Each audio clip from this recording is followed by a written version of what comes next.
Okay, welcome to Laplace transform lecture number 4. I could finish the material in one lecture, but I think I'm going to try to keep this last video, instead of making one longer lecture, I think I'll make two short lectures. So, what we have to cover is a new type of function.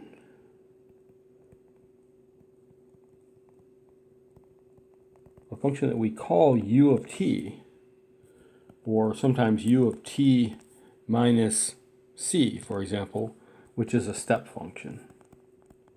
We have to study its properties. And then we also want to cover how do we solve ordinary differential equations with step functions in them, using Laplace transforms. Okay, so how about this? We'll do this in this video, and then we'll have another one. Well, I guess this will be video number 5. Okay, so that way, we'll just break it up a little bit. All right, and then you should be ready for, there's a test available on Brightspace. You should be ready to take it at that point. All right, so let's talk about this function. So this is where the power of Laplace transforms comes in. So think of a mechanical system, a spring. We studied these way back. Say this is a mass, and this is a spring. Maybe it even has a dampener in it. Maybe the dampener is like basically a shock absorber. It could be like a fluid in here that slows everything down. And of course, if you were to push on this mass, it'll move back and forth, and it'll bounce back and forth, and that movement we describe by y of t, where maybe this is maybe this is 0. So y is the distance from 0, and it varies with time. This mass is going to bounce back and forth, sort of like a shock absorber in a car. You hit a bump, the car goes up and down a few times. We want to model the behavior of that, and we've already talked about this. The behavior will look like some a times y double prime. That a will come from the mass, just by Newton's second law, right? Mass times acceleration is equal to force. So that'll be a y double prime plus by prime, where b is the amount of damping, I should say. It's sort of like a fluid in there that slows everything down when it's moving. And then plus c times y, that's sort of like from the spring. The spring constant is c here. Okay, if there's no function being applied to it, if there's no force being applied to it at all, then it would be equal to 0. But if there is a force being applied to it, it will be equal to some function g of t, where g of t is we call it the forcing function. It's the function that pushes the mass. You might wonder, if there's no forcing function, how does it move at all? Well, it might have an initial condition that's not 0. Okay, so in other words, someone might push the mass, might press the mass in, and then as they start their stopwatch, let go of it. So there's still no force on it, but it's going to oscillate after that. And so solving the homogeneous system would be like doing that with an initial condition. Y of 0 might be something not 0. And y prime of 0 might be something that's not 0. That would be an initial velocity. If you have a forcing function, then it looks like this. It's the non-homogeneous one. And remember the old method that we used to solve it? You'll have to review this for the final. The old method to solve this is solve the homogeneous version, the one where the right-hand side is 0. Call that yc or yh. I don't really remember what we called it. I think we called it yh for homogeneous. Then guess at a particular solution, and your guess is based on what yp looks like. Or sorry, what g of t looks like. If g of t is, for example, if g of t would equal, say, 3t squared, you would guess yp was at squared plus bt plus c, if you remember that process. You're going to have to do that in the final, so make sure you study it. Well, we're trying to learn how to solve these problems using Laplace transforms. So we're not going to use that method over. That's the old method. The new method, as we've seen in the last video, take the Laplace transform of both sides and solve for the Laplace transform of y, then do the Laplace transform in reverse to get y of t. It's a new method using Laplace transforms. The reason why we have this new method is in particular because there are some special forcing functions that we can't use this particular solution method on. Which ones are those? Step functions. So the old method won't work if g of t is a step function. It turns out step functions are actually pretty common in the engineering setting. In other words, here's an example of a step function. Okay, so here's t, and here's, say, g of t, something that's just 0, 0, 0, 0, and then at certain times, say after 3 seconds, suddenly someone flips a switch and you have a force, maybe you have a force that jumps up to 1. It's a very simple step function. There are more interesting ones, but this is a really simple example. So what if this was the right-hand side? What if, in other words, you've got a spring mass system like this over here. Nobody's touching it. Of course, it'll just sit there if no one's touching it, or it might have an initial condition that's causing it to already oscillate. And then suddenly somebody puts a weight on it, pushes against it with 1 unit of force after 3 seconds. Okay, so it jumps immediately to there. And if you want to know how the system responds to that, you'd have to solve the differential equation that had this function, g of t, this step function, as the right-hand side of this second order ODE.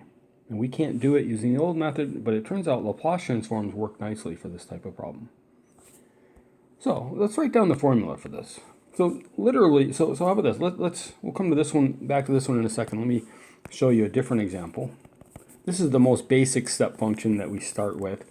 The one where, we use blue this time, the one that's 0 when t is negative, and then it jumps up to 1 when t is positive.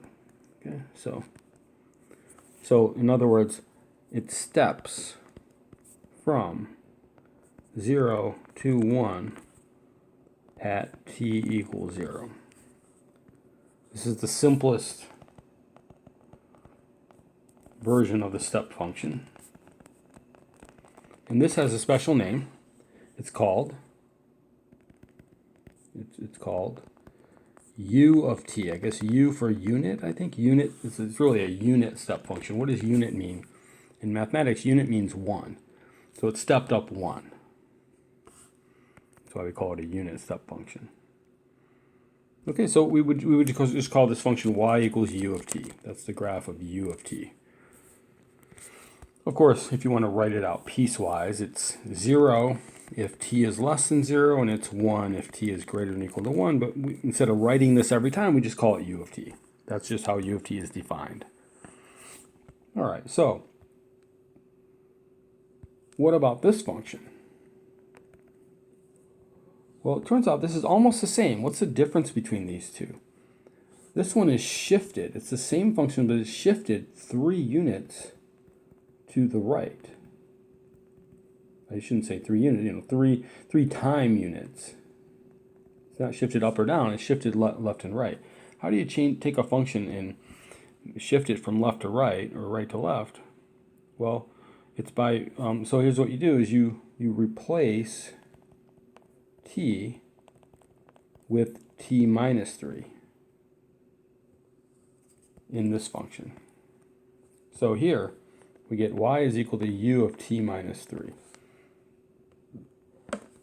let's check that. If I want to check that, let's try graphing it. Well, if I plugged, for example, if I plug 2 in here, if t is 2, you see how that would equal u of 2 minus 3, which is u of negative 1? Well, u of negative 1 is just 0, because u is 0 for all negative inputs. So it'll be 0 up, at 1 it'll be 0, at 2 it'll be 0, it'll be 0 everywhere. Let me use a different color. It'll be 0 everywhere. In fact, at 2.5, it's still 0, right? Because if I change this to 2.5, I've got 2.5 minus 3, which is a negative a half, which is still 0. Any negative input into u is 0. And when will it first become positive? When I get to 3.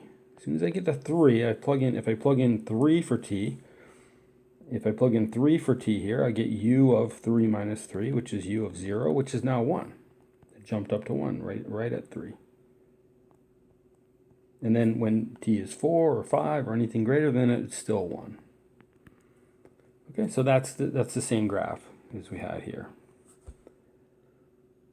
So when you replace, in any function, really, in any function, even a sine function or a cosine function, if we replace t with t minus c, it shifts to the right c. It might seem opposite to what you think. Because of the minus, you'd think it shifts to the left, but it shifts to the right because of what we just discussed. So here's what I mean by that. Suppose I have this function here. Suppose I have sine. Suppose I have, sine. This is say y equals sine of t. Well, then if I said, well, what is y equals? What is the graph of y equals sine of t minus 7? Well, what it would do is it would just take, instead of starting at 0, 0, it would just 1, 2, 3, 4, 5, 6, 7. This point here would just go to here, and you would just draw the regular sine curve from there, and it would go backwards like this. Okay, so it starts at 7, 0, the same function. So it shifted to the right. It shifted this to the right 7 units. How do I know that? Well, if I plugged in t equals 7, it would be like taking sine of 0, which was over here. So it shifts to any function, replacing the t minus 7. One more example, maybe, just to drive this home because it's important. Suppose we have this function, f of x equals x squared. I think we all know what that looks like, right? That's the function, it's the parabola, goes through the origin like that. Well, if I said to graph the function g of x equals x minus 2 squared, you could square it all out, but it's better just to think of it as a translation. It's the same function we just drew, but this is shifted to the right too, so the vertex is here now. Okay, so this is the graph of x minus 2 squared. All we did is we replaced x with x minus 2. We put it in parentheses because it's being squared. All right, that's how shifts work. By the way, if you were to add a number outside the function, if I were to put the plus 2 or the minus 2 here, it would actually cause the graph to go up or down by 2. But right now, in this lecture, we're interested in horizontal shifts, so we won't worry about that. But for completeness, you might remember that. Okay, so let's talk more about this function u, the step function. This is the function we're talking about. We don't want to always step everything up at 1. Well, now we learned how to step it up at a different point. We could step it up at 3 by calling it u of t minus 3. What if you want to step more than just 1? Let's talk about that example. Suppose you want a function that does this. Let me put some numbers in here.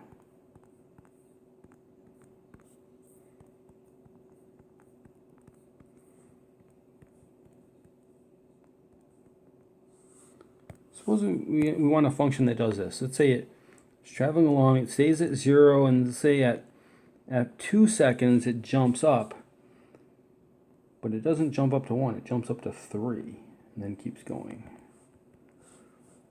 course, we could create a new function for this. Let's see if we can just modify u of t. So let's describe this function.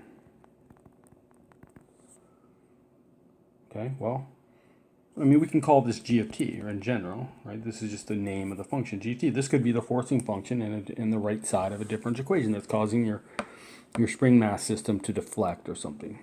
By the way, these second order differential equations also apply to electrical circuits that have resistors and capacitors and things like that. And then the g of t in that problem is like a battery, or yeah, something that's applying a an electrical difference. I'm not. I was a mechanical engineer, so I don't know that much about the circuitry, but if it applies a voltage difference across 2 points in the circuit, it'll cause current to flow. And so the differential equation would solve for the current across time. And you could have this type of function, g of t, could be an on-off switch. It could be somebody who walks up, there's no voltage. At 2 seconds, the voltage suddenly becomes 3 or something like that. So, okay, so it's the same type of idea. They have applications in both mechanical and electrical problems. So these are very useful. All right, so let's describe this function using u, the function u of t.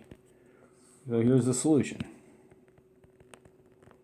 Well, we already know something about it. It jumps at 2, so it should be u of t minus 2, right? Because the jump is at 2 and not 0. And how do I get the height of it to be 3? Well, it's sort of like changing the amplitude of a sine or a cosine curve. You put a number in front of it, right? If I multiply u of t by a number, the jumps up to that number instead of 1. Does that make sense? So it's easy to verify that, right? Whenever u of t is equal to 1, it'll get multiplied by 3, and then it'll equal 3 if t is greater than or equal to 2, and it'll be 0 if t is less than 2, which is exactly what we have in our graph. Okay, so that's the answer. G of t is 3 times u of t minus 2. Let's do a couple more examples. What if you wanted a function that steps more than once? What do I mean by that? So let's say you have a function 2, 3, 4, 5. Suppose you want a function that does this. Stays at 0. And let's say at t equals 1, it jumps up to 2. And then at t equals 4, it jumps back down to 0 and then stays at 0 forever. You can think of this as like a pulse or something. It's like turning a switch on and having it on between 1 and 4 seconds and then turning it back off. You can think of this as like a unit pulse function. The length of the pulse is 3 seconds, but it starts at t equals 1 and ends at t equals 4. And the height of the pulse is 2 units. So it's not really a unit pulse, it's a double of a unit pulse, but you get the idea. It's like a signal that looks like that. So, although you don't really have vertical lines because a function can't have vertical lines, but you get the idea. By the way, this is called discontinuous. These functions are not continuous because of the jumps. Okay, to be continuous, if you remember from calculus, whatever number you approach from the left would have to equal whatever number you approach from the right. Well, from the left we're approaching 0, and from the right we're approaching 2. Any curve that has a jump in it is not continuous. But that's okay. It turns out these show up a lot in engineering problems. So how would we describe this one? Well, it turns out you can get a function to step down by subtracting. So here's the idea. We're starting at 0, and then at 1 second we jump up to 1. So that would be, we jump up to 2. So that would be 2 times u of t minus 1. So I don't need the first parentheses. So 2 times u of t minus 1. That would get us to just jump up and stay there, right? If we jumped up at 1 and just stayed there. But now we have to jump back down at 4. So you want to add a negative step function. Does that make sense? If you could think, if you want a function to step down from 0 to -1, you would just put a negative in front of it. That would be negative u of t minus whatever. So we just subtract 2 u of t minus 4. Okay, so that would be it, because this would be g of t. Why does it work? Because, okay, for all values of t less than 1, these are both 0, and you just get 0. So you're here. For any value of t between 1 and 4, this function is on, and this function is off. What do I mean by that? I mean, the one that's on, once you get past 1, you're on. You're up at, this is 1, but then times 2 makes it 2. So you're at 2, 2, 2, and you're subtracting something that's still 0 because it doesn't turn on. The unit pulse that starts at 4 is u of t minus 4. It doesn't become 1 until you get to 4, and before that is 0. So I'm just subtracting 0, so I'm at 2. As soon as I get to 4 and beyond 4, both of these are on. So one's on and one's off if t is between 1 and 4. And then they're both on if t is greater than or equal to 4. And if they're both on, you just get 0 again, right? Because you get 2 minus 2. So you're back over here to 0. So this is how you describe that pulse. Let's do another example. So these u functions are nice because you can use them as building blocks to build a whole series of interesting problems. Kind of like Legos, right? These are the small pieces that you can use to make much more complicated things.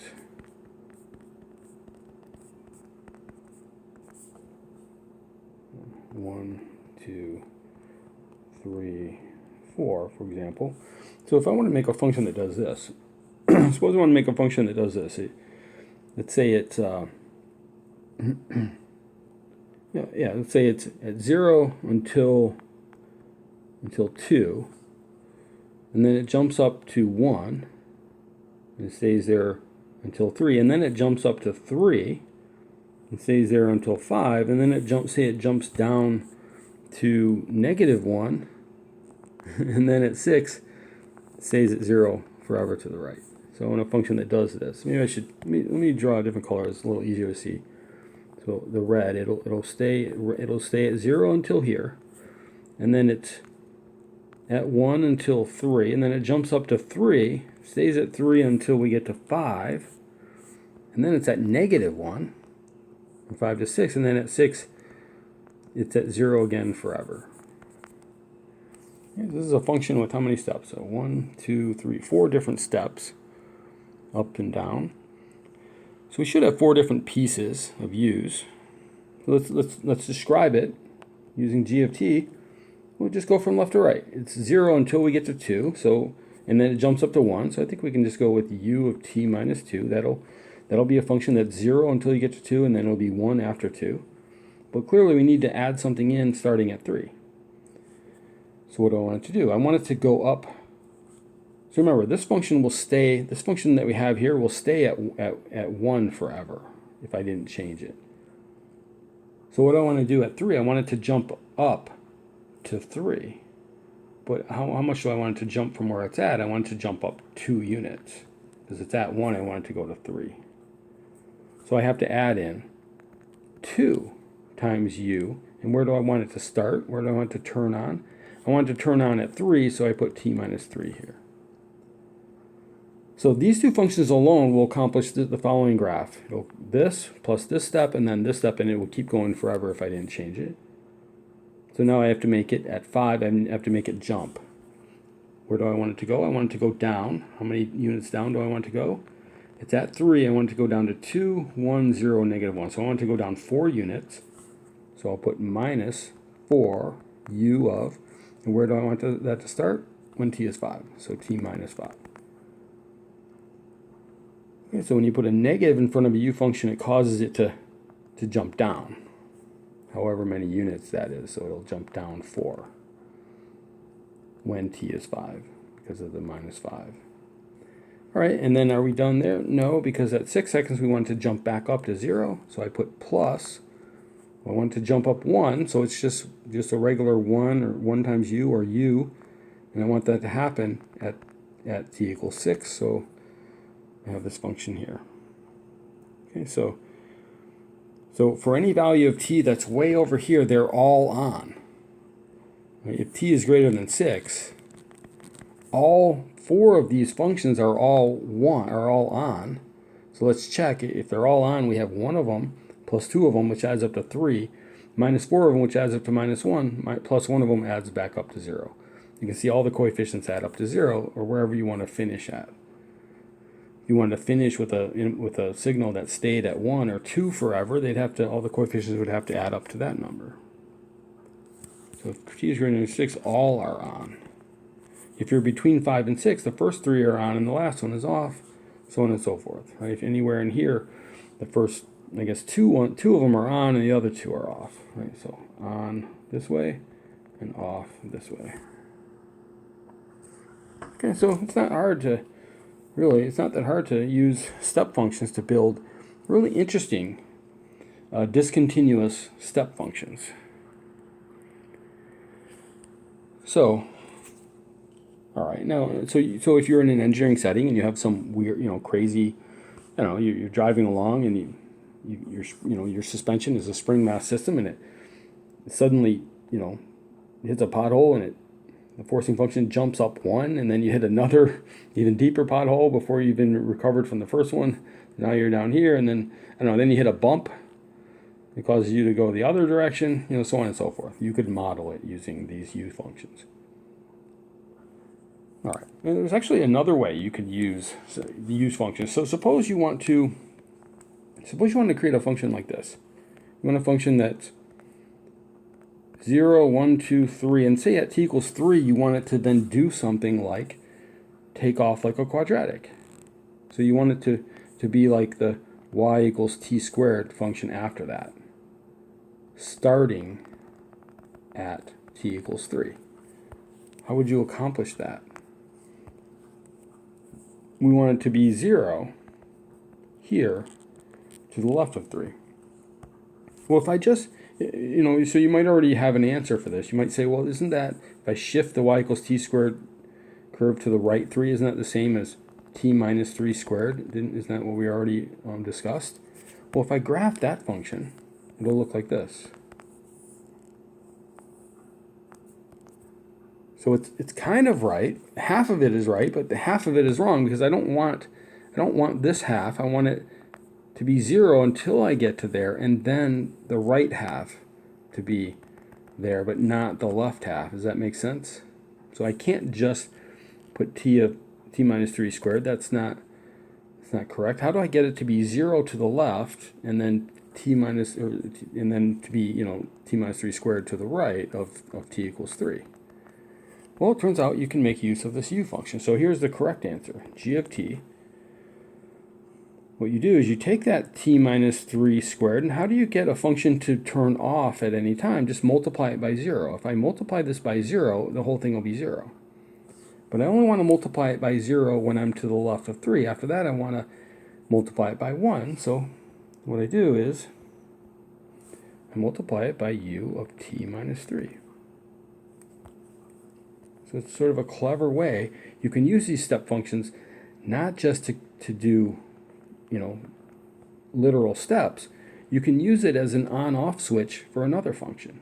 So this u of t minus 3 times t minus 3 squared, this will equal 0 if t is less than 3. So it doesn't matter what t minus 3 squared is, because the whole thing will be 0.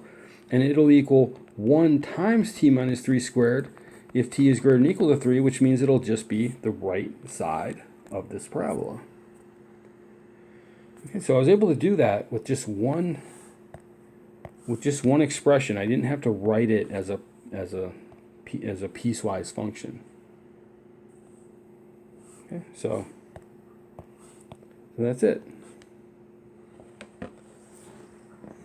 You can enable a function to just turn on or off, and start wherever you want, and be off before that by using this idea. Maybe we'll do one more so make sure it's clear.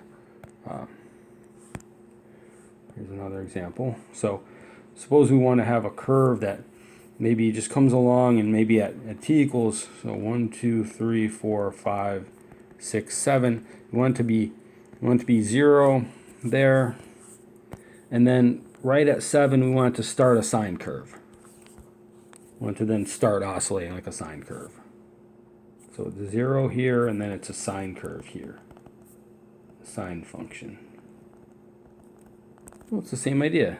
G of t, I want it to start at 7, so it'll be u of t minus 7, because this will be 0 for anything to the left of 7. And then as soon as it gets to 7, and this becomes 1, I want to multiply it by sine, not sine of t, but sine of t minus 7, because I want it to be a sine curve that starts at 7. If I didn't put the minus 7 there, it would just be wherever the sine curve happened to be when you got to 7, which probably wouldn't be at the, at the origin. So it wouldn't be continuous. So what's interesting about these, if you set it up right, this even though it has a u in it, this function, and the last one we just did, is continuous. Because that u function, when it hits 7, it doesn't jump up to 1, it just jumps into whatever the sine curve was at when t is 7. Well, sine of t minus 7 when t is 7 is just sine of 0, which is 0. So as long as the curve that you blend into happens to also start at y equals 0, then this whole thing will be continuous. Let's look at the last example. This was also continuous, even though it has a u in it. There's no jump, right? There's no jump. Why is there no jump? Because as soon as we got to 3, when the u function jumped from 0 to 1, it was being multiplied by a function that sort of started at 0 and just took off from there. If this function that was being multiplied by started somewhere else, then it wouldn't be continuous. It would have a jump in it. But the point is that if you match a u function like this with a function that does start at 0, then you always get a continuous function, even though you're multiplying by a step function. Okay, so when would these be valuable in engineering? Well, imagine that you're going to apply a sinusoidal forcing function onto the spring mass system, but you didn't want it to start until 7 seconds. Or maybe, so it would have this behavior. Okay, again, we wouldn't be able to handle this with the old method of undetermined coefficients. Okay, so, all right, so let's see, before we finish this video, actually, how about this? So yeah, that'll be it for this video, and then the next video, I'll show you, the next two things I'll show you how to take the Laplace transform of a u function, something like u of t minus 7, how do we take the Laplace transform of that, and maybe even the Laplace transform of u of t minus 7 times something, but then also, how do we undo? You'll see what we get, and then how to solve ODEs with u's in them. Okay, so that'll be in the last video.